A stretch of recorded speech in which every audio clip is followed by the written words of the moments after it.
Eesti Ringhäälingu muuseum Türil ootab külalisi aastast 2001. Me püüame oma näituse saalides külalisele anda ülevaate raadio ja televisiooni ajaloost Eestis. Ja peame alati külalisele ütlema, et see muuseum ei ole valmis. Me areneme ja muutume koos Ringhäälinguga, nii et meile tasub ikka ja jälle tulla. Paarikuise vahe järel tulles võib juba avastada, et näituse saalis on palju uut ja huvitavat. Üheks Ringhäälingu kiire tehnilise arengu näitajaks oli ka Türi saatejaam, mis hakkas Türil tööle aastal 1937 ja oli valmimise hetkel Euroopa kõige moodsam saatejaam üldse.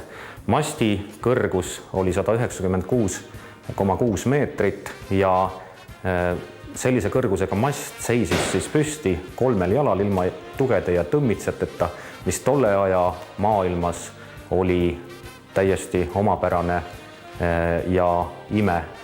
Türi linn sai selle saatejaama kaudu hästi kuulsaks, sest oli ju see aeg, kus eeter oli nii tühi, et saatejaamad mahtusid nimeliselt raadioskaaladele ja nii ongi siis alates 1937. aasta lõpust kõikidel raadioskaaladel teiste linnade hulgas, kus jaamad asusid, ka Türi nimi. Mõnede inimestega seotud tehnilised vahendid, mis muuseumi näituse saali on jõudnud.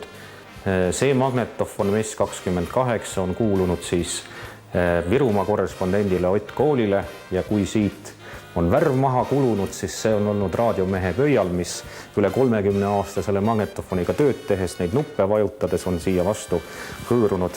Seni kuni töö raadios käis magnetlindiga, oli tavaline pilt raadiofoonikas õhtuks selline, et põrand oli täis neid lindijuppe, nagu on näha ka siin muuseumi foonikas. Kui küsitletav oli naernud, siis see naer oli õhtuks ka selles lindihunnikus, mille siis koristaja kokku pidi pühkima ja ära viima.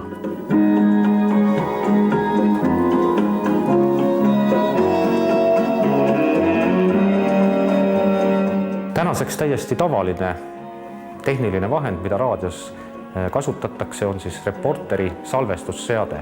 Sellised imeasjad jõudsid Eestisse 1953. aastal ja muuseumis on näha üks nendest, mida lähemalt vaadates tuleb siis välja, et vänt on tal külje peal, mis tähendas siis seda, et kõigepealt tuli vedru üles keerata ja vedru oli siis see imemehhanism, mis lindikettaid ringi ajas ja selle salvestamise üldse võimalikuks tegi.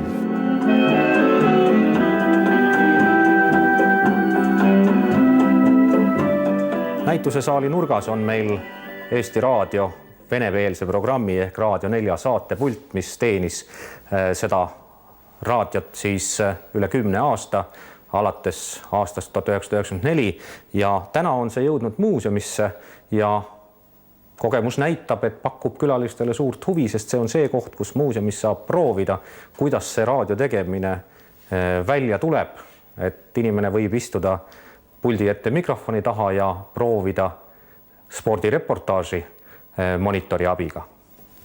Me jääme, Veerpalu on 4. Veerpalu on 4 ja tundub, et täna ei tule esikohta Eestil. Täna vist ei tule, aga kõik on veel võimalik. Teleprogrammi edastamist alustati Eestis 1955. aasta suvel.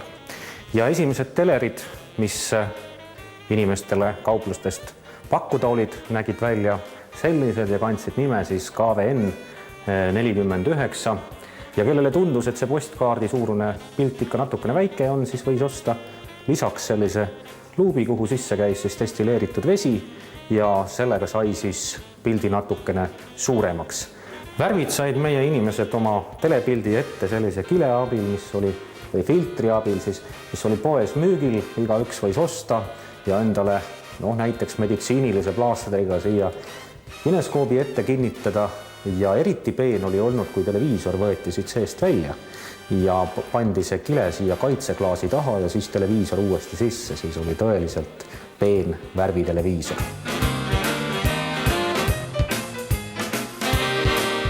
Teleri vaatamine Eestis on tunduvalt varem kui regulaarse programmi algus. Moskva, Berliini ja Londoni telepilti oli Eestis võimalik jälgida juba 1930. aastatel. Selleks, et neid vastu võtta, pidi mehel olema muidugi endal tehnilist taipu, et enesele televiisor ehitada. Ja üks selline on ka muuseumi näituse saalis, et külalisele näidata, milline oli telepildi kvaliteet 1930. aastatel. Ja käivitame.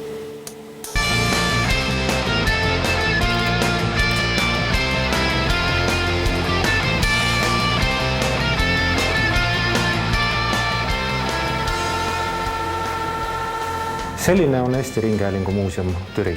Sattute Türile, astuge kindlasti läbi. Tulge üksi, perega või terve grupiga.